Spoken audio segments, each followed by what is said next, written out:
예언서 6. 이사야 1. 이사야의 배경. 호세아, 아모스, 요나 선지자는 북이스라엘에서 활동한 선지자들입니다. 지금부터 읽게 될 이사야 선지자와 이후 모든 선지자는 남유다에서 활동하였습니다. 북이스라엘이 아수르에 멸망했으니 북이스라엘의 선지자가 등장하지 않는 것은 당연하겠죠. 열왕기하 17장에서 북이스라엘은 아수르 살마네셀에게 멸망합니다. 그 후 북이스라엘을 중심으로 기록되던 열왕기의 이야기가 자연스럽게 남유다로 이어지게 됩니다. 북이스라엘이 멸망한 후에 남유다에 와보니 히스기야가 왕이었습니다. 그래서 북이스라엘을 삼킨 아수르가 히스기야 왕 때도 등장하여 남유다를 괴롭히는 것입니다. 이때 등장하는 선지자가 바로 이사야입니다. 이사야는 우시야 왕이 히스기야의 증조 할아버지 죽던 때에 사역을 시작합니다. 그러니까 히스기야의 할아버지인 요담이 왕일 때부터 본격적인 사역을 시작한 것입니다. 그는 히스기야의 아버지인 아하스, 히스기야를 지나 히스기야의 아들인 므낫세가 다스리기 시작할 때까지 BC 740년에서 BC 680년까지 약 60년간 활동한 선지자입니다.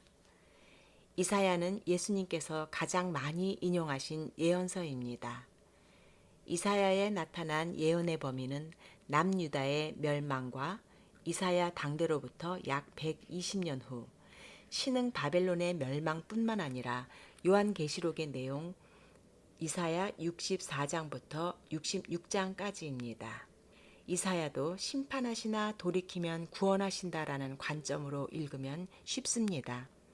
성경이 66권으로 되어 있는 것처럼 이사야는 66장으로 구성되어 있습니다.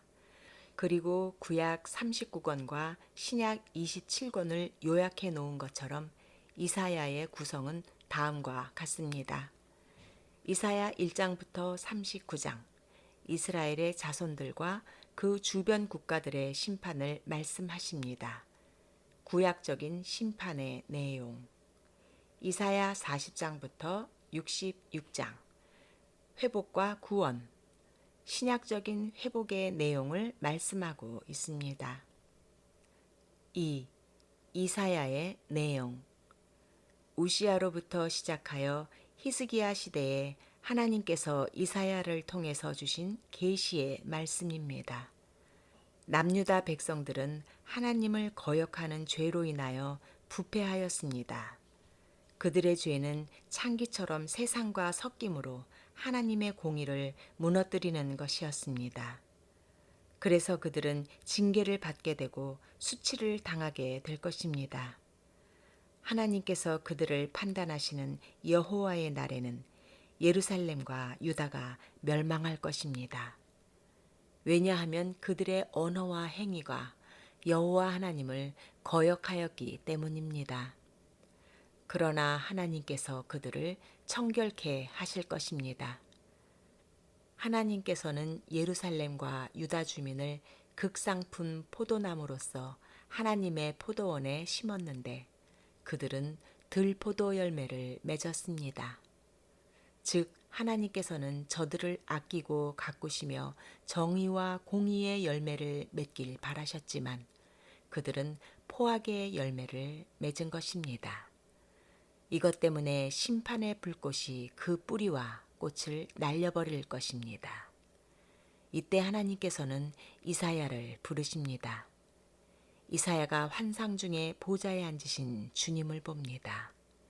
스랍들이 그 주님의 영광을 찬송합니다. 하나님께서 패역한 백성들에게 하나님의 말씀을 전할 사람을 찾으실 때 이사야가 그 부르심에 응답합니다.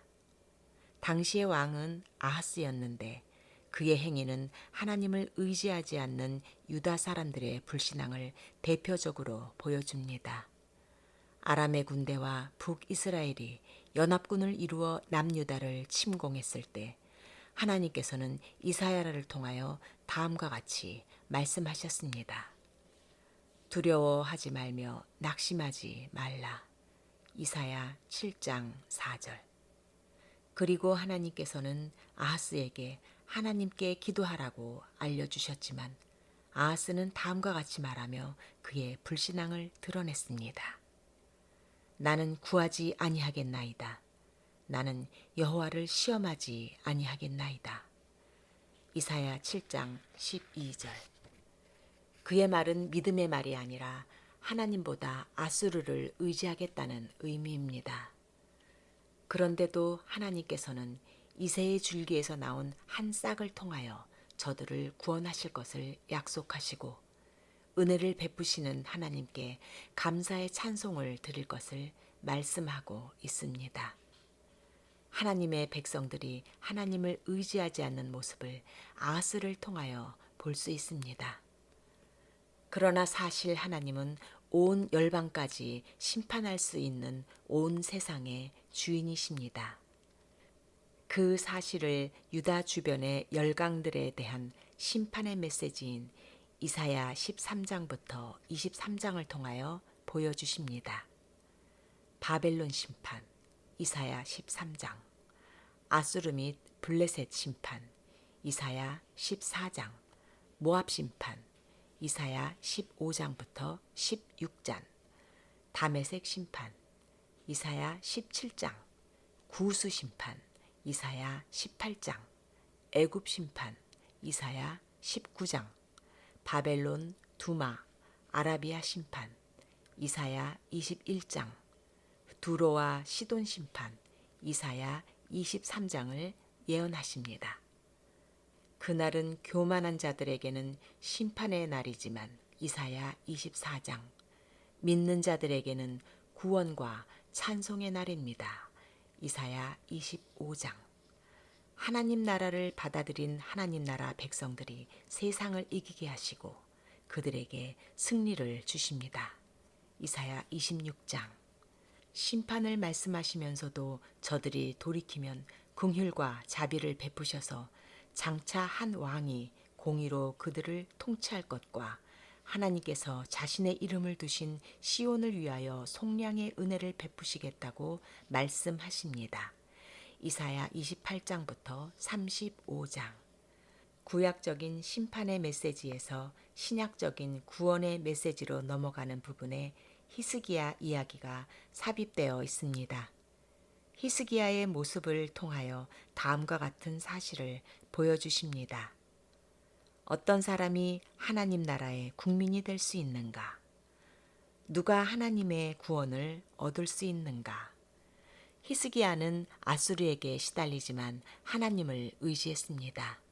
이사야 37장.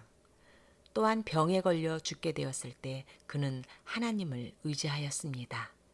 이사야 38장. 히스기야의 남은 행적은 이사야 39장에 기록하고 있습니다. 이사야 40장부터는 회복과 구원의 신약적 메시지입니다. 그래서 위로하라라는 말씀으로 시작합니다. 광야에서 외치는 자의 소리가 등장하여 여호와의 길을 예비합니다.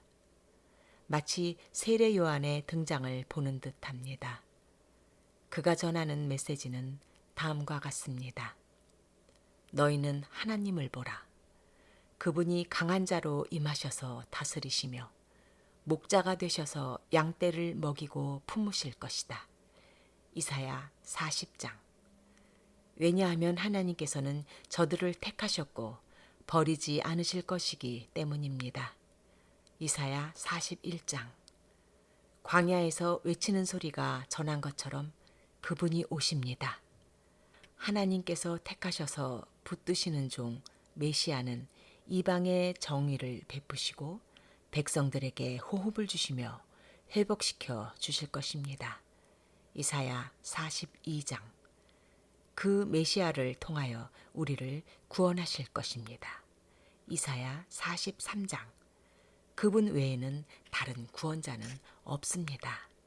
이사야 44장부터 51장. 그 메시아는 구원을 이루기 위하여 도살당하는 양처럼 우리의 죄를 위하여 죽으실 것입니다.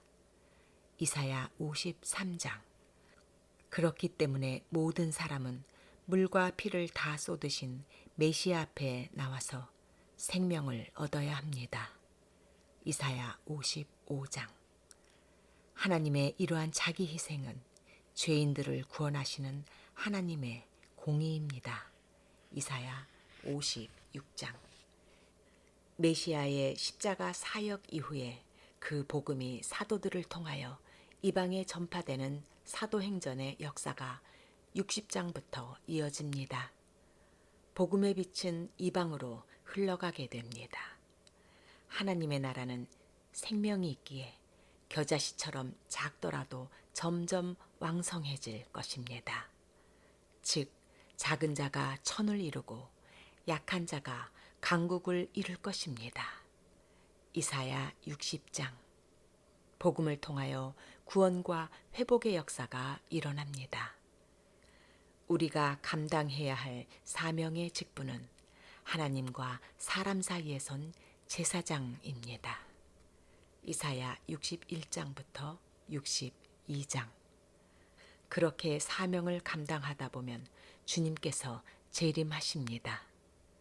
주님께서 하늘을 가르고 강림하셔서 온 세상을 심판하십니다. 그리고 완전한 하나님의 나라인 새 하늘과 새 땅을 창조하실 것입니다. 이사야 64장부터 65장. 내가 지을 새 하늘과 새 땅이 내 앞에 항상 있는 것 같이 너희 자손과 너희 이름이 항상 있으리라.